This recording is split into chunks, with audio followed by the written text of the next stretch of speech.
रहीम अल्हम्दुलिल्लाहि रब्बिल आलमीन अर्रहमानिर रहीम मालिकी यौमिद्दीन अस्सलातु वस्सलामु अलैका या रसूलल्लाह सल्लल्लाहु अलैहि वसल्लम। अस्सलामु अलैकुम डियर स्टूडेंट्स। आज जो एक्सरसाइज 1A है उसका क्वेश्चन नंबर 5 हम करेंगे, क्लास 8। पिछले लेक्चर में हमने क्वेश्चन नंबर 1 से लेके क्वेश्चन नंबर 4 तक किए थे। आज हम कवर करेंगे इंशाअल्लाह ताला क्वेश्चन नंबर 5 से लेकर और 10 तक। क्वेश्चन नंबर 5 से लेके क्वेश्चन नंबर 10 तक आज इंशाअल्लाह ताला हम कवर करेंगे। ये आपकी एक्सरसाइज कंप्लीट हो जाएगी। ये बार बार बताता रहा हूँ कि ये जो बुक हम कर रहे हैं ये आर्मी पब्लिक स्कूल में पूरे पाकिस्तान में जो वो इस्तेमाल हो रही है 8th क्लास में, ठीक है। तो वो तमाम स्टूडेंट जो 8th क्लास में आर्मी पब्लिक स्कूल में जो है वो ज़ेर तालीम है वो इन लेक्चर से फ़ायदा उठा सकते हैं। बाकी इसके अलावा और स्टूडेंट्स भी जो ये बुक पढ़ रहे हैं, जो हम आपको दिखा देते हैं शुरू में स्टार्ट में, तो उनसे फ़ायदा उठा सकते हैं। क्वेश्चन नंबर 5 है, कहते हैं for each of the following y is directly proportional to x। For each of the following, for each of the following y is directly proportional to x. Copy and complete the table. Copy and complete the table. The first table,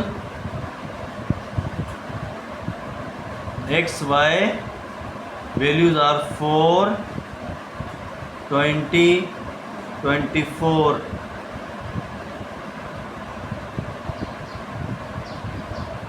x 20, 24, 6, 9 और 11.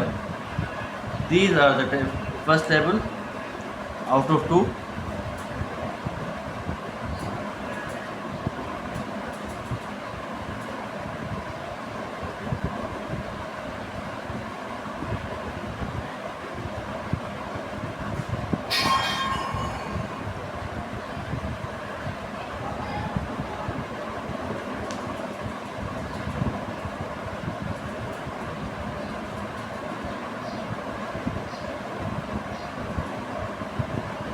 अब आप देख रहे हैं कि इसमें कुछ blank है, कुछ ब्लैंक है और कुछ में नंबर्स लिखे हुए हैं।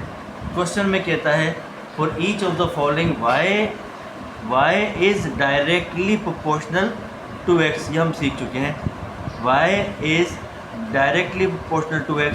तो सबसे पहला काम जो आप करेंगे वो इसे साइन ऑफ प्रोपोर्शनलिटी से बाहर लाएंगे, इज़ इक्वल टू kx आएगा। ये काम आप बेटे कर चुके हो इससे पहले क्वेश्चन 1 से लेके 4 तक जो मेरा लेक्चर था उसके अंदर। तो सबसे पहले आप कनेक्टिंग इक्वेशन बनाएंगे। आप देख रहे हैं कि यहाँ पर एक टेबल में एक प्लेस ऐसी है जहाँ पर x भी मिला हुआ है और y भी। इन दोनों की मदद से हम k फाइंड कर लेंगे। y is equal to k, x is 24, so k is equal to 6/24 and k is equal to 1/4. Now the connecting equation is y is equal to 1/4x. ये आपकी बन गई कनेक्टिंग इक्वेशन। अब पूरे table के लिए आप इसे यूज़ करेंगे। जहाँ पे x दिया हुआ है 4, वहाँ पे आप y फाइंड कर सकेंगे बहुत ही आसानी के साथ। y is equal to 1/4, x की जगह पे आप पुट करेंगे 4। टेबल में जो 4 ये जगह नज़र आ रहा है कैंसिल हो गया 4 से 4, तो y is equal to 1। y की जगह पे आपके पास आ जाएगा 1। नाउ सेकेंड,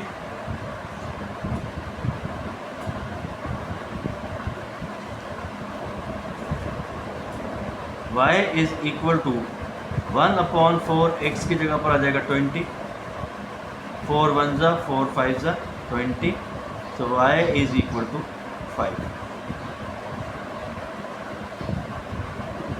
ये सेकेंड आप देख रहे हैं कितने आराम से हमने फाइंड कर लिया, कोई हमें कन्फ्यूजन नहीं हुई।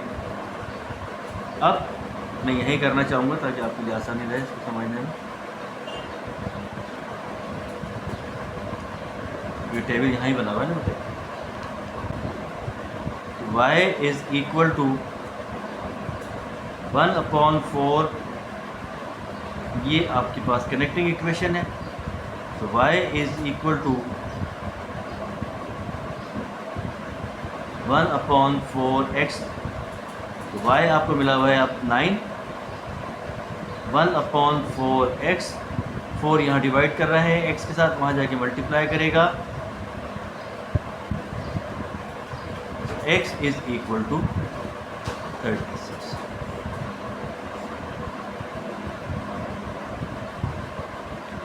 बिल्कुल इसी तरह से लास्ट वाला फाइंड कर लें। y is equal to 1/4x, y is 11, 1/4x, 11 multiply by 4 is equal to x, x is equal to, ये आपका टेबल कंप्लीट हो गया। जहाँ पर x दिया हुआ था y फाइंड किया, जहाँ y दिया हुआ था वहाँ पर हमने x फाइंड किया, जहाँ पर दोनों दिए हुए थे वहाँ से हमने k को फाइंड कर लिया।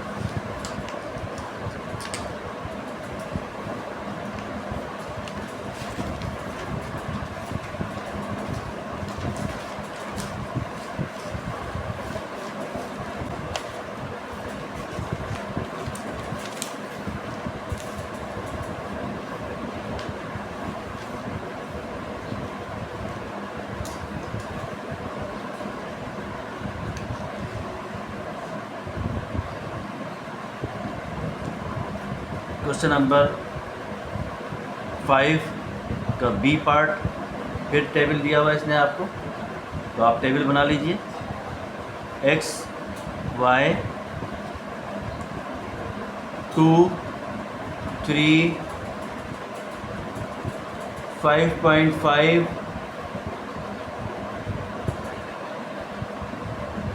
3.6 9.6 11.4।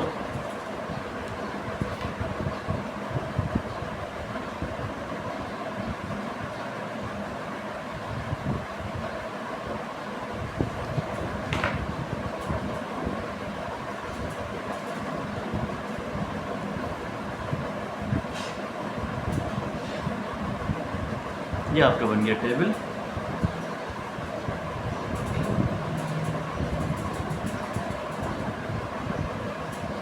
ठीक है बेटा, ये आपके पास आई है टेबल। अब आप देख रहे हैं कि 3x दिया हुआ है, y 3.6 दिया हुआ है, इन दोनों की मदद से हम क्या करेंगे? बिल्कुल y is directly proportional to x and y is equal to kx, y is 3.6, k is 3, so k is 3.6 upon 3, 3.6, हाँ, k is equal to 1. Calculator से आप निकाल सकते हैं, k is equal to 1. Connecting equation क्या बनी? y is equal to 1.2x। अब जहाँ पर जो अननोन है वो आप फाइंड कर लीजिए। पहले में जो है वो x मिला हुआ है आपको, y is equal to 1.2 multiply by 2, y is equal to 2.4, ये आ गया आपके पास 2.4। y is equal to 1.2 x, y is equal to 1.2 5.5, so y is equal to 6.6, ये आ गया आपके पास 6.6। अब सेकेंड फेज में आपको x फाइंड करना है, y मिला हुआ है। y is equal to 1.2x। क्या करना है आपको, x फाइंड करना है, तो मैं इसको तब्दील कर देता हूँ स्टार्ट में। y is equal to y upon 1 minus 2। ये हमने सब्जेक्ट बना लिया x को। x is equal to y की पहली वैल्यू है 9.6 अपॉन 1.2, डिवाइड कर दीजिए तो ये आ जाएगा 8 आ जाएगा, यहाँ आप लिख दीजिए 8। Second, y is equal to 1.2x, x is equal to y upon 1 minus 2, x is equal to 11.4 upon 1.2, x is equal to 9.5।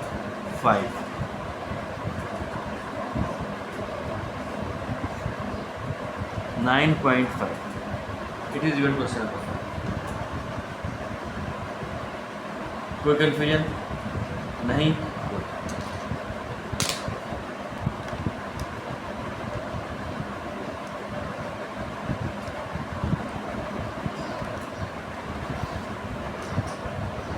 Question number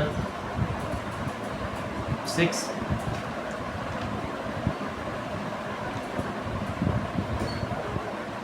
Question number 6.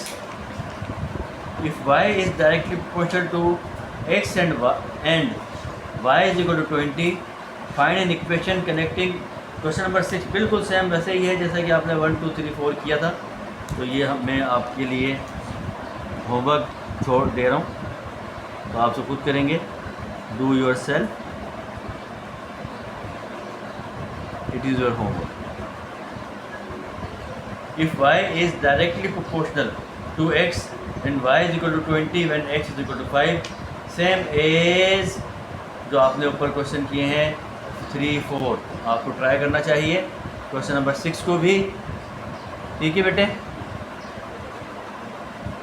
हाँ बिल्कुल सही कहा कि इसका सर सेकंड पार्ट तो ग्राफ पर होगा। हाँ बिल्कुल ग्राफ पर होगा। तो ये क्वेश्चन आप करें, तो मैं अगला क्वेश्चन कराता हूँ, तो वहाँ पर आपको 7 में पता चल जाएगा कि ग्राफ कैसे बनेगा। ठीक है?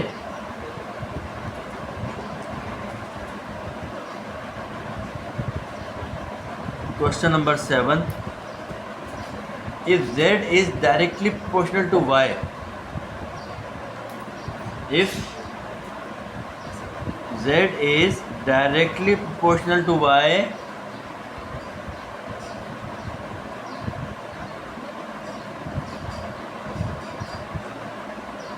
z is equal to 48, y is equal to 6। z अगर जो है डायरेक्ट प्रोपोर्शनल है y के, तो z किसके बराबर हो जाएगा, के y के। z is 48, के y is 6, so k is 48 upon 6, so k is 8। 6 1 ज़ा 6, 6 4 ज़ा 6 8 ज़ा 48। ये आपके पास आ गई k की वैल्यू। तो आपकी जो कनेक्टिंग इक्वेशन है वो क्या बन गई, 8y। ठीक है बेटे? ये इक्वेशन आपकी कनेक्ट है। ये आपने कनेक्टिंग इक्वेशन बना लिया। अब वो कहता है कि ड्रॉ द ग्राफ। अब ग्राफ कैसे ड्रॉ होगा? देखें, ग्राफ को ड्रॉ करने के लिए आपको x और y की मुख्तलिफ डिफरेंट वैल्यूज़ चाहिए। तो आप क्या करेंगे, पहले डिफरेंट वैल्यूज़ निकालेंगे x एंड y की, जैसा कि आपने पिछले टेबल बनाया है, बिल्कुल उसी तरह से बनाएंगे आप टेबल।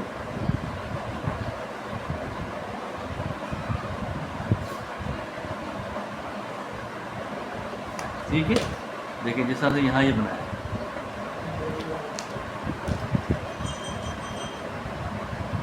ठीक है। लेकिन यहाँ क्या होगा, क्योंकि आपको वैल्यूज़ नहीं मिली हुई, तो आप खुद वैल्यूज़ रखेंगे। ठीक है? एक्स की मुख्तलिफ वैल्यूज़ आप रखते जाइए, आपके पास ग्राफ जो है वो बनता जाएगा। इक्वेशन आपकी होगी ये, यानी कि अगर मैं वाई को 0 पुट करता हूँ तो जेड भी ऑटोमेटिकली 0 आ जाएगा। अब यहाँ पर क्या है, एक्स वाई नहीं है बल्कि ये जेड और वाई है। ठीक है, तो मैं इसको जेड कर दूँ। ठीक है, अब आप देख रहे हैं कि अगर मैं इस इक्वेशन में y की जगह पर 0 पुट करता हूँ तो z मेरे पास 0 आ जाएगा। ऐसा ही होगा। ठीक है, अब अगर मैं y की जगह पर 1 पुट करता हूँ, देख सकते हैं z इज इक्वल टू क्या है, 8y है। ठीक है, अब अगर मैं z फाइंड करना है मुझे और मैं 8 की जगह पे 0 पुट कर रहा हूँ तो z ऑटोमेटिकली क्या आएगा, 0 आएगा, जो मैंने यहाँ लिखा। ठीक है, बात समझ में आ रही। अब अगर मैं z is equal to 8 multiply 1 करता हूँ तो z क्या आ जाएगा, 8 आ जाएगा। आ गया 8, तो यहाँ पर आ गया ये 8। अब अगर मैं यहाँ पर y की जगह पे 2 पुट करता हूँ तो z is equal to 8 multiply by 2, z is equal to 16। कम से कम आप 4 वैल्यूज ले लें ताकि आपको आसानी रहे। ये आ जाएगा 16। अब आप करें आगे। अब अगर मैं यहाँ पर 3 पुट करता हूँ तो क्या बन जाएगा बेटे, z is equal to 8 multiply by 3, तो z is equal to 24। Start में जब चैप्टर स्टार्ट किया था तो उस वक्त मैंने आपको ये बात बताई थी कि डायरेक्टली प्रोपोर्शनल में अगर एक वैल्यू बढ़ रही है तो दूसरी भी बढ़ेगी। ये चीज़ जहन में रहनी चाहिए। अब देखिए ग्राफ इसका, ग्राफ में आपको पता है कि एक्स एक्सिस वाई एक्सिस सबसे पहले होने चाहिए। It is your 0। अब आप देख रहे हैं यहाँ पे 0, 8, 16, 24। तो अब यह तो हो गया x। यहाँ पर आप क्या रखेंगे, इसको हम कर देते हैं, क्योंकि x तो हमारे पास है नहीं, इसको हम कर देते हैं y, इसको हम कर देते हैं z। ठीक है, जब y 0 है तो पहला पॉइंट आपका कहाँ आएगा, इस जगह पे। अगर आपके पास 1 जो है, y 1 है, तो हम यहाँ लिख देते हैं 8, तो ये 8 यहाँ आ जाएगा इस जगह पे। अब अगर ये 2 है तो ये कितना हो जाएगा आपके पास, 16। तो ये पॉइंट आपका आ गया यहाँ पे। ठीक है बेटे। अब अगर ये आपके पास क्या है, 3 है, तो ये आपके पास आ जाएगा 24। और स्केल आप खुद तयन कर सकते हैं स्केल का। ये आप करेंगे, ये जाएगी सीधी स्ट्रेट।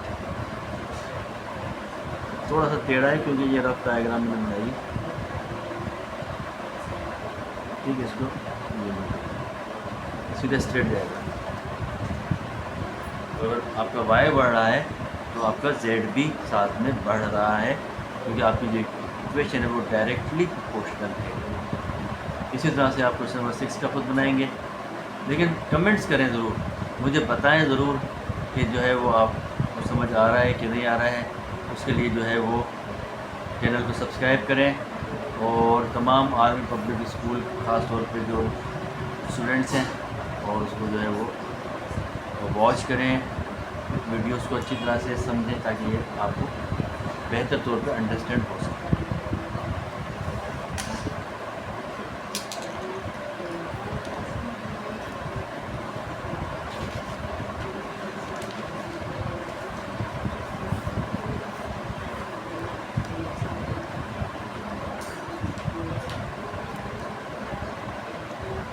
Question number 8।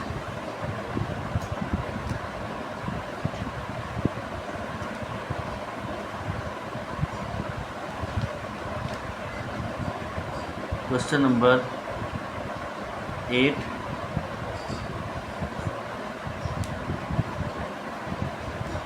क्या कहता है जी। क्वेश्चन नंबर 8 थोड़ा बड़ा क्वेश्चन है तो उसको जाहिर है कि मैं आपको दिखा देता हूँ। थोड़ा सा ये बड़ा है। क्वेश्चन नंबर 8 क्या कहता है, नजर आ रहा है? The net force F newtons needed to push a block along horizontal surface is directly proportional to the mass m kg। बस ये हमारे मतलब की चीज़ है। फिर रिपीट कर रहा हूँ, the net force F Newton needed to push a block along a horizontal surface is directly proportional to m। बात समझ में आ गई? गुड, यहीं रोक रहा हूँ उसको मैं। क्या कहता है? F is directly proportional to m। Connecting equation F is equal to Km। आगे चलते हैं। of the block when m is 5, F is 49। m is 5, F is 49। पहला सवाल, पहला part, find an equation connecting F and M। नजर आ रहा है? Find an equation connecting F and M। Clear है?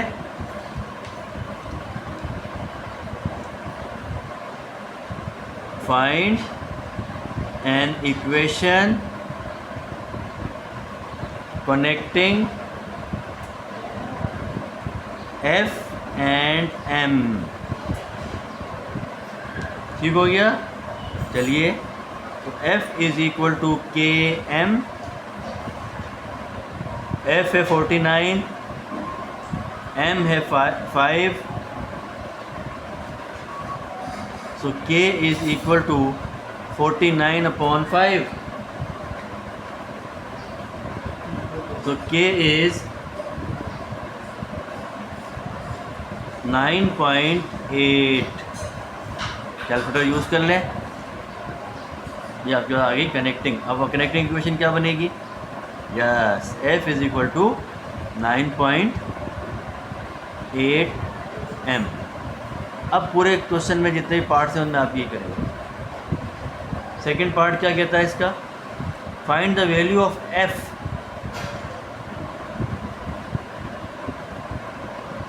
Find the value of F when M is equal to 14। बहुत आसान काम हो गया अब आपके लिए, ये बहुत ही आसान काम हो गया है। F is equal to k M था, कनेक्टिंग इक्वेशन आपने बना ली है। F is equal to 9.8 m। F find करना है, 9.8 m की वैल्यू मिली हुई है 14। दोनों को कैलकुलेटर से मल्टीप्लाई कीजिए। 9.8 multiply by 14, you will gate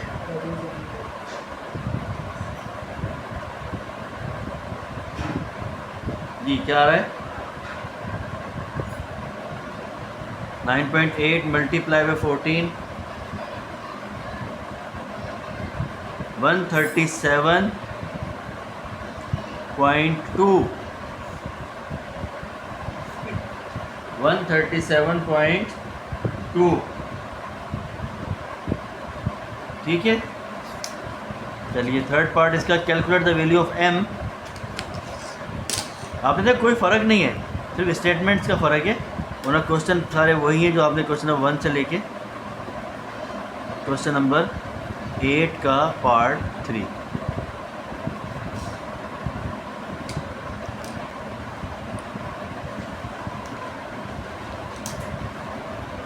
क्या है जी part 3? Calculate the value of M। Calculate the value of M when F is equal to 215.6। एक भी काम इसमें करने का नहीं है ना, इक्वेशन आपके पास मौजूद है। F is equal to 9.8 m, F दिया हुआ है आपको 215.6 is equal to 9.8 m, m को सब्जेक्ट बनाइए 215.6 upon 9.8, m is 22, m is 22। या फोर्थ पार्ट में आपको ग्राफ बनाना है।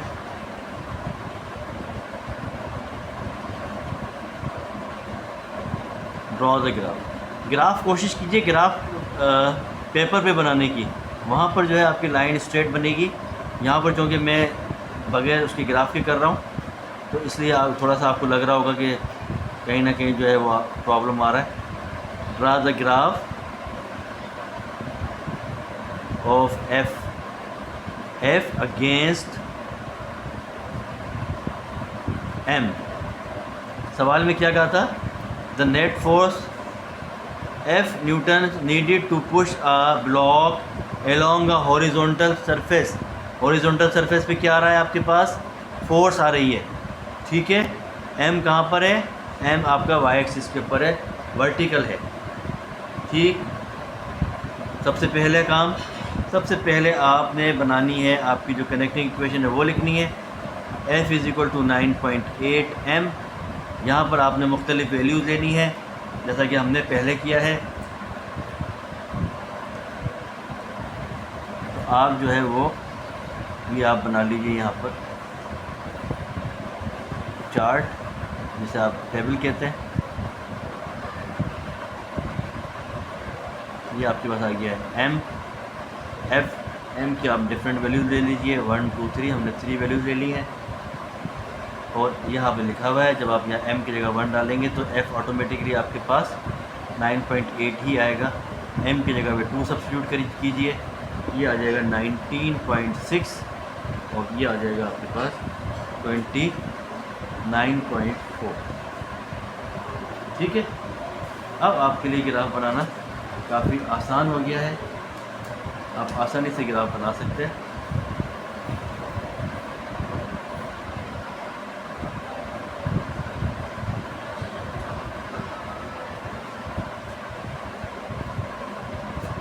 ठीक है, तो ये आपने बनाया।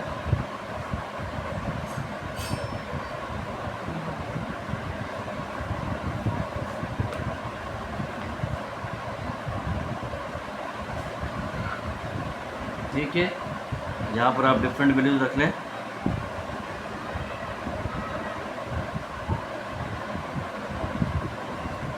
देख रहे हैं आप f is equal to 9.8 m।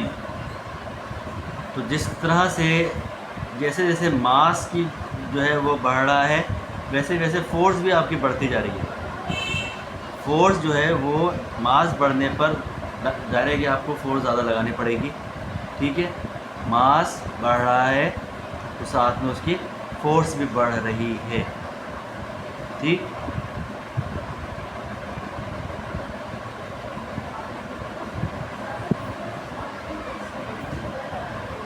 यहाँ पर आप डिफरेंट वैल्यूज रख लें अपनी। मैंने इसको रख दिया 4.54, यहाँ हम ले लेते हैं 9.8, 9.53, 19.6, 14.52। ये ग्राफ है सारा। फिर मैं कह रहा हूँ कोई प्रॉब्लम हो तो आप मुझसे बात कर सकते हैं। पहला आपके पास आएगा 9.8 पर, दूसरा आएगा 19.6 के ऊपर, तीसरा आएगा आपके पास 29.4 के ऊपर। तो आपने ये लाइन बना देनी है सीधी, लाइन सीधी गई, यहाँ से ये आपके पास स्ट्रेट लाइन बनेगी। बस आप ये समझ में आएगा कि आपके पास स्ट्रेट लाइन बनेगी। आपने इसको जो है स्ट्रेट लाइन बना दी,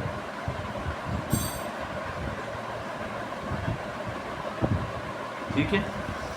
ये आप देख सकते हैं हमने किस तरह से बनाया।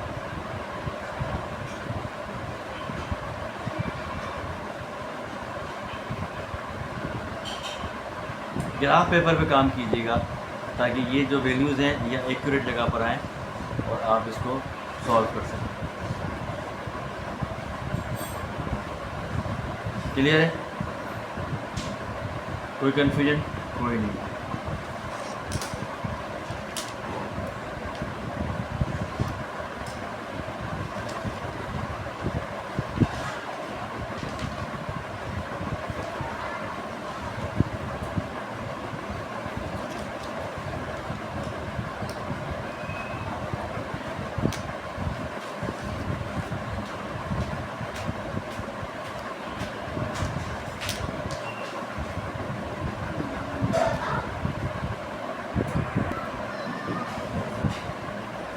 फिर मैं क्वेश्चन दिखाता हूँ, बड़ा क्वेश्चन है और ये आप कर सकते हैं। अब आपने माशाल्लाह इतना अच्छा सीख लिया है कि आपको खुद ट्राई करना चाहिए। क्वेश्चन नंबर 9 क्या कहता है? क्वेश्चन नंबर 9 नज़र आ रहा है? द प्रेशर, ठीक है जी। क्वेश्चन नंबर 9 देखें। The pressure P pascals of a gas in a container is directly proportional to its temperature. T kelvins, T is 10, P is 25। अब बताएं इसमें और क्वेश्चन नंबर 8 में कोई फ़र्क है? नहीं है ना जी? खुद करेंगे? वाह भाई। पहला क्या कह रहा है आपसे? वो कनेक्टिंग द इक्वेशन। आपने पहले इसको लिखना है P is directly proportional to K. अब मैं कर देता हूँ जल्दी जल्दी, ठीक है? दोनों क्वेश्चन आपके लिए कर देता हूँ यार। चलो एक कर देता हूँ दोनों में से। क्वेश्चन नंबर 9 क्या कह रहा है? P is directly proportional to K। P is directly proportional to temperature यानी कि T। तो P is equal to KT। P की वैल्यू 25 इज़ इक्वल टू K 10। तो K कितना हो गया? 25/10। So the value of K is 2.5। ये इसका कांस्टेंट आ गया। कांस्टेंट। कनेक्टिंग इक्वेशन, पहला सवाल था कनेक्टिंग द इक्वेशन, ठीक? फाइंड एन इक्वेशन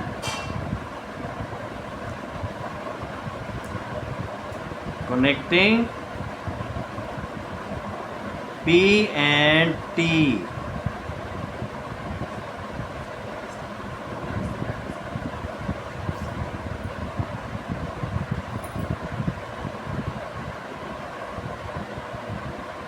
ये कनेक्ट हो गई।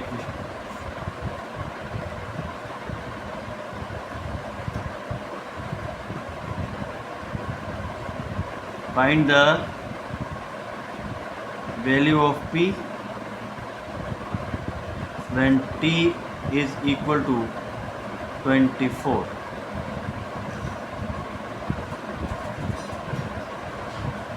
So P is equal to 2.5 multiply 24। P is 2.5 को आप 24 से मल्टीप्लाई कर लीजिए। 2.5 को आप 24 से मल्टीप्लाई कर लीजिए तो आप जो है वो यूज़ कर सकते हैं कैलकुलेटर। देख लें, ये कैलकुलेटर आपके सामने आ गया। 2.5 multiply 24, 2.5 multiply 24, answer is 60।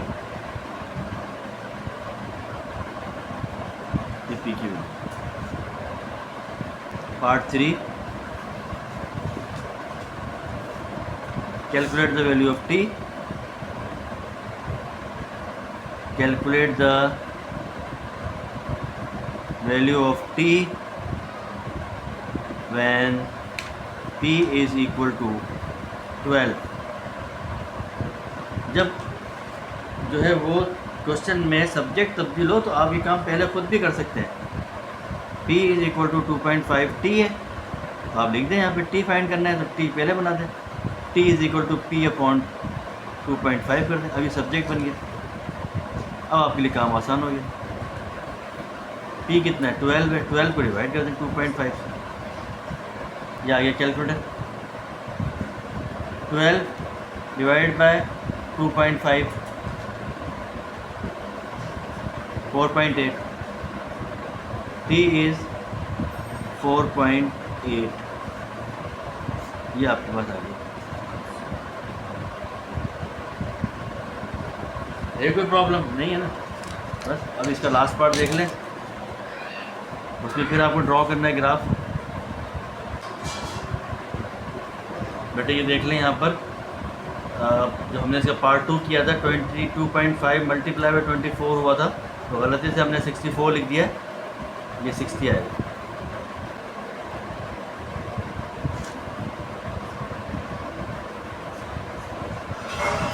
Draw the graph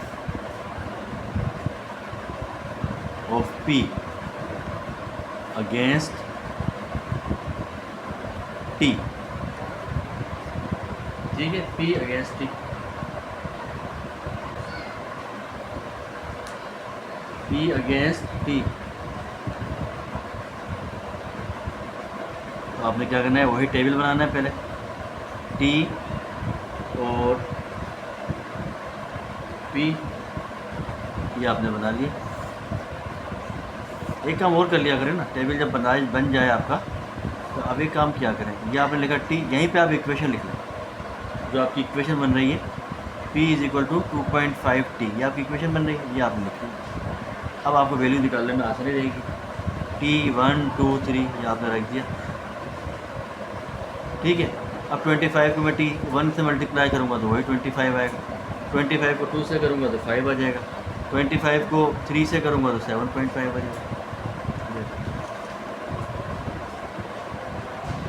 अब आप ग्राफ बना दीजिए, ये आपका ग्राफ बन गया। ये जाएगा वही स्ट्रेट लाइन, ठीक है। 3 वैल्यूज़ ली आपने, ये आ गया पहला, ये आ गया दूसरा, ये आ गया तीसरा। फिर कह रहा हूँ ग्राफ पे बनेगा, ग्राफ पेपर पे बनेगा। वैल्यूज़ को आप जब करेंगे तो आप तो ख्याल रखेंगे इस बात का कि वो बराबर हों, क्योंकि अभी हम यहाँ रफ तौर पे कर रहे हैं।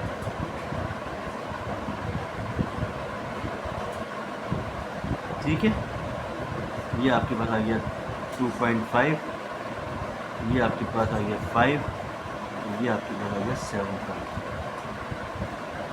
स्ट्रेट लाइन बनेगी, याद रहे कि स्ट्रेट लाइन बनेगी, बार बार कह रहा हूँ स्ट्रेट लाइन बनेगी। आपकी ख्वाहिश पर मैं क्वेश्चन नंबर 10 आपके लिए छोड़ रहा हूँ। Question number 10, do your self, it is your homework.